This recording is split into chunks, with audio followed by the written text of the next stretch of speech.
แกะบ่บุญแกะลังมื้อนี้กินมีพิเศษได้นี่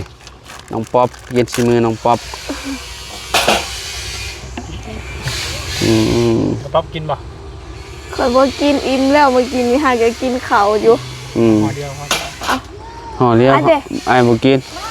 ไอ้ยังแหน่นอยู่บ่บุญนี่กินมี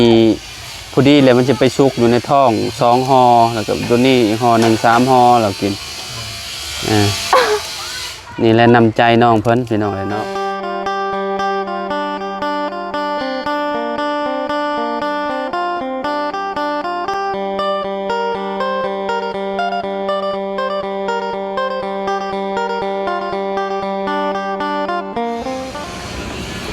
สบายดี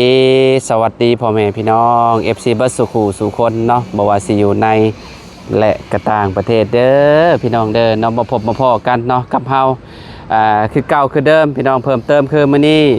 เข้ามาทางบ้านน้องป๊อปพ่อแม่พี่น้องเนาะหลังจากที่โอ้บ่ได้มาหาน้องป๊อปนี่ก็ค่อนข้างสิหลายมื้อหลายวันพอสมควรเนาะพ่อแม่พี่น้องเนาะตั้งแต่เข้ามารอบเสาเรายังอยู่ในนี้พี่น้อยเนาะมากับบ่าวบุญแล้วก็ลุงหนวดเนาะช่วงนั้นนะแล้วก็บ่ได้เข้ามาหาน้องเพิ่นนี่เลยพี่น้องเนาะได้เบิ่งแต่คลิปมันทีมงานนี่แหละพี่น้องเนาะแต่ละคนเนาะได้ยินข่าวว่าโอ้ยเนาะทางบ่าวบุญบ้านป่าว่าซั่นเนาะเพิ่นมีข่าวดีเนาะสมทบเฮ็ดเฮือนเฮ็ดซ่านน้องเพิ่นนี่แหละพี่น้องเนาะโอ้ถือว่าลายพอสมควรอยู่เนาะก็ดีใจน้องป๊อปเพิ่นหลายๆเนาะมื้อนี้ว่าน้องป๊อปว่าสร้างไฟเพิ่นสิมาเบิ่งนี้พี่น้องเนาะแล้วเบิ่งบอลสิว่าสิดึงฟืนลงไฟลงให้น้องเพิ่นนี่แหละเนาะเอาเดี๋ยวเข้าไปหาน้องป๊อปเพิ่นพี่น้องเนาะไปพี่น้องเอ้ยเนาะสบายดีน้องป๊อปสบายดีจะไปล้างถ้วยตักน้ำก่อนเด้อที่ต้มมีให้บาบุญบ่บาบุญนี่ฮะน้องเพิ่นเห็นบาบุญกินมีดิบโอ้ยังท้องได้กินมีดิบแบบนี้นะเบิดไปเลยเขาห่อได้ป้าบดมาแรงตดกันเนาะนั่นแหละจังหวะบ่แรงนอนเลี้ยงกันซ้ำโอ้นอนเลี้ยงลายงานเข้าแล้วนี่เนาะมีดิบซ้ำบาทนี่พี่น้องเอ้ยพอเบิด2ห่อแล้วจะกินผู้เดียวจ้ะหมดพอพี่น้องเนาะ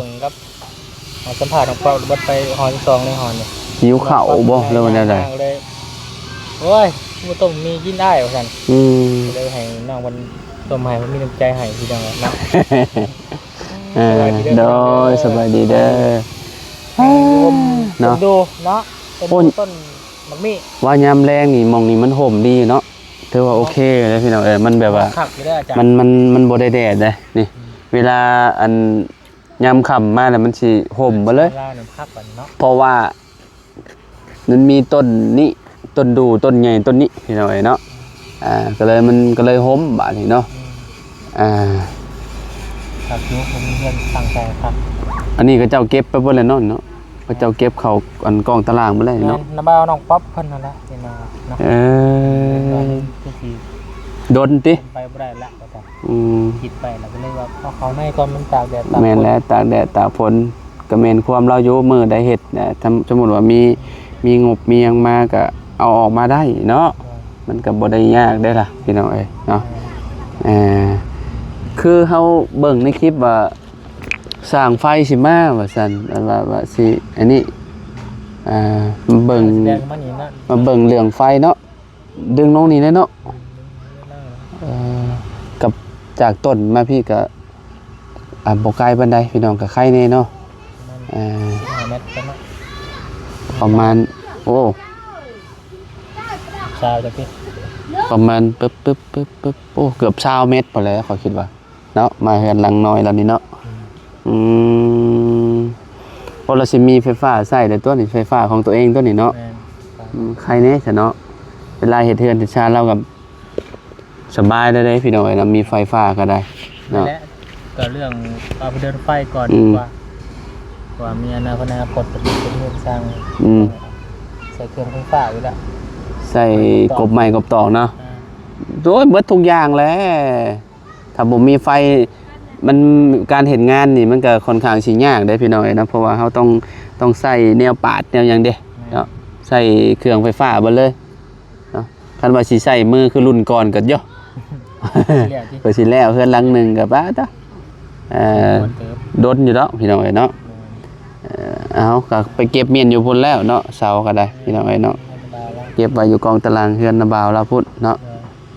น้องป๊อปนี่ตัวาโชคดีอยู่ได้เนาะยังมีน้ำมูนาบ่าวอันคอยซอยอยู่พี่น้อยเนาะแบบว่าเวลาพวกไม้พวกหยังมาก็เราสิเบิ่งให้ ทุกอย่าง ทุกสิ่งทุกอย่างพี่น้อยเนาะ บ้าคนนี้แหละ เดี๋ยวถือว่าเราดูแลดีอยู่ได้พี่น้อยเนาะเวลาซื้อที่ซื้อหยังก็เล่าแล้วเป็นคนแลนไปหันไปนี่หั่นนะพี่น้อยเนาะถือว่าแน่นหนาเนาะสุกเลยซะบ่ ว้า เออต้มน้ำก่อนมีมันมีพิเศษที่ บ่ มีพิเศษไปก่อน เพราะว่าถ้ามีวิเศษไอ้คืออันตะกี้นี่ก็ขังแล้วน้องป๊อปนี่ ก็ได้ สลบแล้วน้องป๊อป ขออนุญาตถามก่อนเด้อน้องป๊อปเด้อ เจ้าเบิ่งโน้มีบ่ตัวแกะคะแนนโมมีตัวแกะแสดงว่าโมมี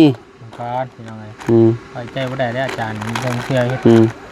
มีมาให้ย่ำได้นี่ อืม บัวมีถ้วยมีซองนี่เห็นเลยพี่น้อง ตะกี้อันสิแบบว่าให้แบบว่ามักลวกมีเด้ช่วง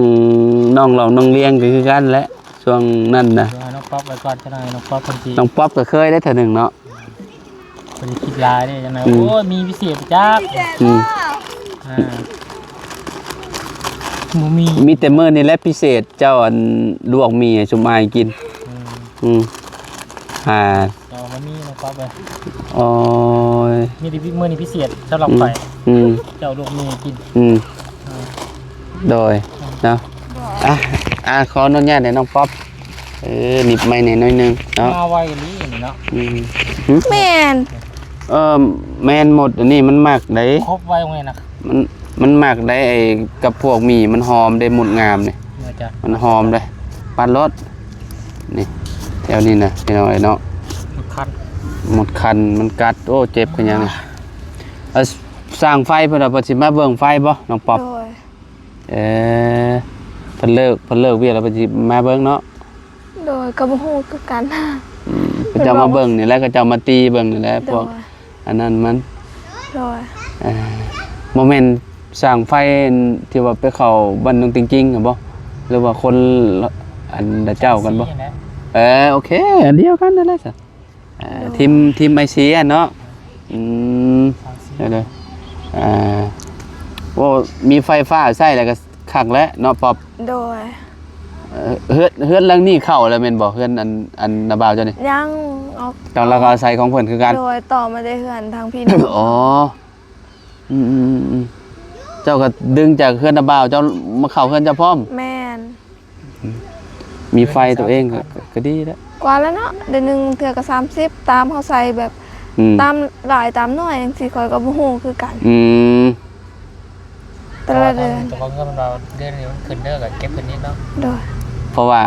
ตามมิเตอร์เนาะ ตามมิเตอร์ติ ตามมิเตอร์ตามมิเต โด อร์ ย ถึงเจ้าบ่ได้มีอันเครื่องใช้ไฟฟ้าเนาะแต่ว่าเป็นพวกตู้หยอกตู้เย็นน่ะบ่ได้มีแต่ บ่มี แต่แบบสมมุติว่าเฮือนกับเจ้ามีมันก็ทั้งเฮาสิเสียเปรียบแล้วเนาะ ธรรมดาแล้วเนาะ มีของตัวเองดีที่สุดแล้วพี่น้อยเนาะ โดย แต่ว่าเวลาก็เจ้าเก็บเฮาก็สิได้ฮู้ว่าเก็บตามมิเตอร์ของเฮาเองหั่นนะ โดย สมมุติว่าเจ้ามีอันตู้เย็นเจ้าก็จะเสียตามที่เจ้าใช้หั่นแหละ แม่ เครื่องไฟฟ้าเนาะ โดย คันว่าบ่มีตู้เย็นมันก็สิบ่แพงปานใดดอกใช้ก็มีแต่ศาสตร์อันนั้นศาสตร์อหยังโทรศัพท์เนาะศาสตร์โทรศัพท์แล้วก็เปิดอันช่วงกินข้าวกินน้ำยามกลางคืนนั่นแหละพี่น้องเอ้ยเนาะ แม่ ก็บ่ได้มีอีหยังหลายเนาะ โด ก็ ย คือสิบ่แพงปานใดติเนาะเสียค่าไฟแต่ละเดือน ก็ บ่คือเฮือนจำเฮาได้เฮือนจำเฮามันมีเครื่องซักผ้ามันมีตู้เย็นแล้วก็ใส่แอร์นำเด้ อ๋อโดย เดือนหนึ่งประมาณ5-6 แสนนี่แหละ หลายอ่ะ อ้าวอลีได้เฮือนข่อย5-6 แสนเฮือนข่อยน่ะ ประมาณ เฮือนเจ้าเด้ ประมาณ300,000ปลาย ใส่ได้ใส่เบิดทุกอย่างเลยนะว่าไงทุกอย่างเลยพี่น้องอยู่ในเฮือน ผมบ่ค่อยเปิดแอร์ อืม เว้นมีแต่ใช่ ช่วงหนึ่งน่ะลูกข่อยนอนกลางเว้นเราก็เข้าเด้ โดย บัดนี้เราบ่ค่อยเข้าบ่ได้มันก็ลดลงประมาณ300,000ปลาย400,000 โดย ประมาณนี้แหละอยู่ราวๆนี่แหละ โดย พี่น้องเนาะเฮือนน้องป๊อบนี่โอ้50,000ยังบ่ฮอดเดือนหนึงน่ะบ่ฮอดดอกคะแนนว่าของตัวเองนี่นะ โดย บัตรใช้นี่ถ้าเบิ่งรถจักได้บัตรหาเงินได้ เอาได้แล้วเรา หืม ใส่ไฟแล้วแอร์ติดเลยพระชู ฮะเอาแอร์มาติดดิบ่ ติดสถานที่นี่แหละ เนาะมันผิวก็บ่ได้มันบ่เย็นเด้ เนาะ เนาะ จักปีจึงสิเย็น เอามันต้องแบบว่าให้มันแบบมันแน่นน่ะมันสนิทอ่ะ แม่น บ่ให้แอร์ลมออกบ่ให้มันผิวเด้ โดย โอ้พัดลมตัวหนึงก็บ่เฮงแล้วนะพี่น้อง แม่ เนาะ น ถือว่าคักเลยนะมีพัดลมก็ได้ โดย นอนกลางคืนบ่ฮ้อนบ่ว้าวบ่น้องป๊อป ว้ายจังได้สิบ่ฮ้อน ฮะ เพื่อสิได้นอนประมาณ 10 โมง 11 โมงพุ่นอลีจัง เพราะว่ามันบ่มีทางออกทางเข้าเลยเด้ มันตีแบบตีตายเลยเด้พี่น้อยเนาะนี่ กลางคืนแล้วมันสิหอนแฮง ฮ้อนขนาดซุมอ้ายนอนอยู่เฮือนดินน่ะเปิดอันนั้นออกยังพากันนอนบักเดึกหนึ่งจังหลับอันน่ะมันนอนหลับยากพี่น้อยเนาะมันฮ้อนยามนี้ยอมรับว่ามันฮ้อนยามหนาวได้ใครแน่ยามหนาวนี่แทบสิบ่อยากเปิดพุ่นแหละอันนี้น่ะ โอ้ยยามหนาวหันก็หนาวแท้หนาวหว่า แม่นปิดเมียนคักบัดยังนั่นแหละนี่ แบบหนาวแฮงอลีคือกับเฮานอน อืม คือว่าบ่มีตัวหยังมาบังมันนะ มันหนาวเนาะ นอนสั่นอยู่ ใครอันน่ะบ่ใครกับบ่ใครแล้วเนาะมันสิเป็นแบบเป็นช่วงๆของมันเนาะ ใคร ยามฝนก็ฝนสาดเขาติ ยามฝน ยามหนาวก็หนาวติ แม่นยามร้อนก็ร้อน ยามร้อนก็ร้อนมันบ่ใครจักอย่างเลยซะเนาะ แม่น มันต้องมีหน้าต่างไงวะหน้าต่างแบบ หน้า ว่า ตั้งก็ มัน เปิดออก โค้งไปโค้งมาอยู่ประตูมันเนาะหน้าตั้งก็ใส่อยู่ใส่ได้ อันนี้หน้าต่างเปิดตัวนี้ได้ ตัวนี้หันแบบมัน ผ้าม่านบ่ พาม่านแต่ว่าแบบมันโค้งไปนะมันบ่อยู่มันบ่สื่อ บ่ได้ขึ้นเฮือนน้องป๊อมนี่ตั้งแต่ โอ้ดนน่ะได้พี่น้องเนาะตั้งแต่อันรู้จักกันแรกๆพูดเนาะที่ขึ้นพากันขึ้นไปถ่ายอยู่เทิงน่ะเนาะแล้วก็บ่ได้ขึ้นอีกเลย บ่ขึ้น พี่ แต่ อง ว่าเอาเบิ่งอยู่ตารางเพื่อนนั่นก็แนมเห็นหมด หนูบ่เว้าบ่น้อง ฮะ หนูบ่หลายบ่ บ่จักแล้วเนาะ ว่าพื้น ต้ง คือ หลาย เต็มกล่องตารางอยู่ หลายแล้วเนาะ นอนกลางคืนบ่ได้ยินบ่เสียงหนูกัดกัน ก็บ่ฮู้เนาะเฮาร้อนเด้ มันรับสนิทแล้วเนาะ เด้อ คือได้ยินข่าวว่ามีข่าวดีเนาะข่าวดีเข้ามาต่อเนื่องเนาะ เด้อ พอฮู้อยู่ว่าตอนนี้งบอันทีมงานชมอ้ายมีเท่าไหร่แล้ว ก็บ่ รวมๆกัน ก็บ่ฮู้คือกันแต่ว่าทางบ่บุญบ้านป่า19 ล้าน 19 เด้อ ทางไผมีอีกบัดนี้ ทางบุญมี5 ล้าน บ่าวบุญสารวัตรมี5 เด้อ โอ้ย เบาเสียง บ่เสียงซา ล้านนะ โอ้แสดงว่าไม่นี่ก็คะแนนมาสั่งนี่ก็พอใหม่เนาะ ไม่นี่ประมาณ20ไปล้านนะ 3เด้อ สิเฮ็ดขนาดซำได้ล่ะ ยังว่านะก็สิแล้วเล่าในกันที่เคยน้องเจดีน้องนี่แหละ อืม 6คูณ7ประมาณนี้แหละ เด้อ หรือว่า6คูณแล้วแต่เบิ่งกันปรึกษาเบิ่งกัน อืม เด้อ เบิ่งงบก่อนแหละ หรือว่าสิเอายาวอันออกหน้อยนึงเนาะหรือว่าจังได๋ก็ว่ากันอีกเนาะ งบค่าสร้างเฮาก็ยังบ่มี ค่าสร้างนี่ตีใส่ประมาณ20ปลายๆเนาะประมาณนั้นนั่นแหละพี่น้องเนาะก็ว่ายังดาเนาะเพิ่นเนาะบ่มีเงินค่าสร้าง คันว่ามีค่าสร้างนี่ก็สร้างไม้สร้างตอกไม้แล้วก็ยกเลยแล้วแหละพี่น้องเนาะติดแต่เรื่องค่าสร้างเนาะบัดนี้เนาะ แม่นแล้วค่าสร้าง เพราะว่า อันพวกไม้พวกหยังมันพอได้แหละพี่น้องเนาะค่าไม้นี่ โดย แต่ใคร ยังคาตาง ค่าสร้างค่าลูกซิ่งแล้วก็ไม้พาสลา วงกบ อะไร ว่า อะไรประมาณ40-50 ล้าน แมนสำนั่นแล้วแหละที่50 ล้านขึ้นไปแล้วแหละ ประตูก็บ่มีเนาะ บ่สมมุติว่ามีค่าสร้างยกขึ้นแล้วแหละมันก็เนาะต่อไปมันก็บ่แน่เนาะ โดย เราก็ต้องเบิ่งไปเรื่อยๆแหละพี่น้องเนาะ โดย แต่ตอนนี้อันแนมหาค่าสร้างก็ยังอยู่ไกลขนาดเลยพี่น้องเนาะ แม่ เอากับซอยกันพยายามพี่น้องเนาะ โดย มื้อใดมื้อหนึ่งอันบ่าวบุญสารวัตรถึงเลขรางวัลที่1โยมื้อน้องป๊อป โดย ถึงรางวัลที่1นี่ป๊อโตเฮ็ดให้แล้วเพื่อนน้องป๊อปนี่น้องเอ้ยเนาะเอาเงินลีลาเลย เฮ็ดลีลาเลยน้องป๊อปเนาะอ๋อ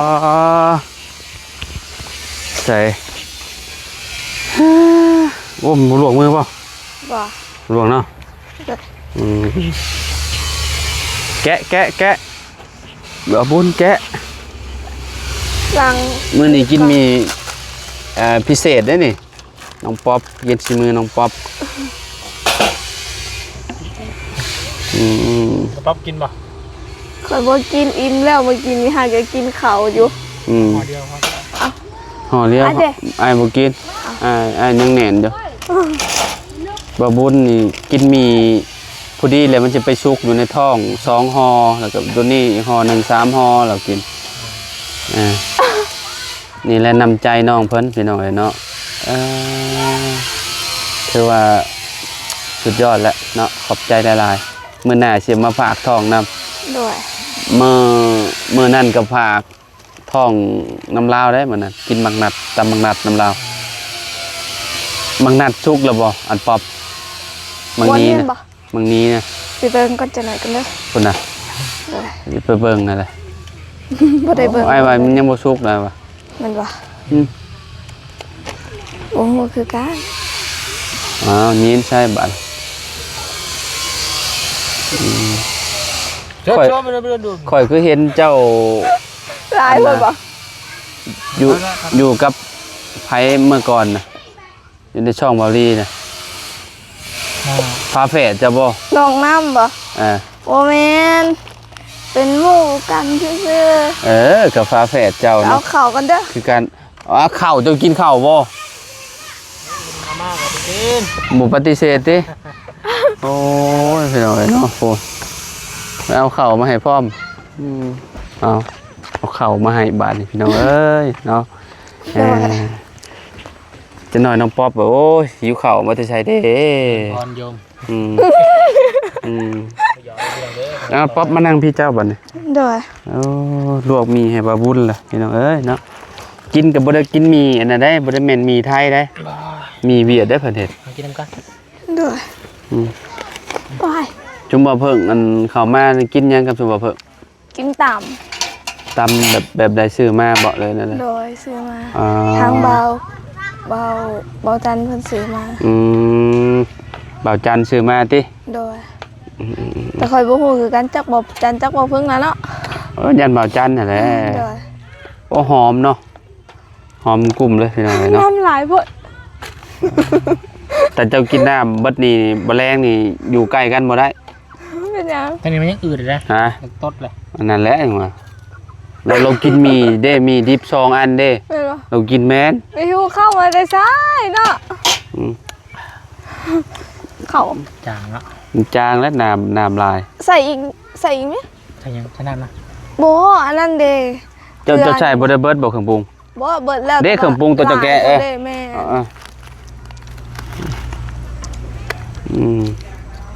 เอาแซ่บๆบัด ใส่หลาย ข่อยก็มักได้มีแต่ว่าข่อยกินมาเลย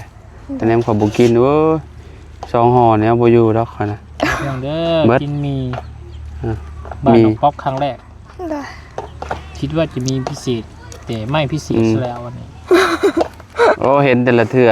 มีมานํนี่โย ก็เขาจะกินก็ย่าไม่มีพิเศษก็มันเลย เนาะ เอาไปมาโอ้หุ่นนี่ อ๋อเนาะอันก็บ่ข้างแล้วเนาะป๊อบอันนั้นให้แล้วเนาะไปต้มให้เลยห่อหนึ่งก็หลายอยู่เนาะ ไก่สิหอด5 โมงแล้ว สร้างไฟก็เพิ่นเลิกเวียงแล้วเพิ่นสิมาเบิ่งให้เนาะ 5 โมงเพิ่นบ่ ขออนุญาตได้พี่น้องเด้อ ประมาณ5 โมงแล้วประมาณ5 โมงครึ่งแล้วก็จะสิมาเบิ่งให้เจ้าโทรไปหาเพิ่นว่าเพิ่นสิมาจังโมงเพิ่นประมา เพิ่ ณ นบอกว่าจะได้สิมา แต่ว่า1 ชั่วโมงแล้ว เพิ่นยังบ่ออกการเด้ โดย เพิ่นออกการมันก็มาแล้ว เบาลียังมันมาบ่ ยัง ช่วงค่ำนั้นเบาลีซ้ายมือเนาะ โดย บาลีนะสายค้ำบาลีนะ โดย ประมาณ6 โมงเนาะ โดย นี่เห็นว่า ตื่นกับบ่ายโมงเราตื่น แม่นเราคนนอนดึกเด้ โดย คือจุมเฮาก็ประมาณ8 9 โมงประมาณสำนั้น โด ตื่ ย นเอาโมงบ่ ช่วยจุมเฮาได้ครับ โดย มัน ปรับตื่นโมงหนึ่งปรับ คือว่าเวลาบ่คือกัน 6 โมงเจอกับ5 โมง นี่บ่ตื่นนอน11 โมงบ่เคยบ่สวยสุดจังโมง ก็ประมาณสวยสุดบอกคันมือวันอาทิตย์นี่ก็ประมาณ7 โมงเจอกับ8 โมง เสียหยามันแล้วเหรอบ่ กะยังบ่แล้วแต่ว่ามันเฮาแบบว่ายังน้อยได้ยามันเฮาอีกส่วนหนึงเห็นแต่ว่าก็ค่อยๆเสียไปแบบมันแบบบ่ได้หีบฮ้อนนะ อ๋อ จังซี่แบบมันยังน้อยเด้ค่อยๆเสียนี่เราเสียเพื่อแบบยานเฮาเฮ็ดบ่ทันเพราะว่าใหญ่หมดแล้วเราเฮ็ดบ่ทันเห็นบ่ เอาก็เสีย บ่ได้ใส่ยาขายาเนาะ บ่ อืม อันนี้เราค่อยๆเสียไปมื้อใดเมื่อยก็พักก่อน ก็คือพี่น้อยเนาะตั้งแต่มื้อแรกเนาะที่ว่าเจอน้องป๊อปอยู่หมองหันเนาะ โดย ตอนนี้ผ่านมาได้ประมาณเดือนปลายได้บ่ ได้ ที่2 เดือนแล้ว เนาะสิฮอด2 เดือนเนี่ยเนาะ โดย มีการเปลี่ยนแปลงหลายเติบ โดย เนาะหลายเติบเนาะหลายอยู่บ่จ้ะวะ หลายค่อยก็อ้วนขึ้น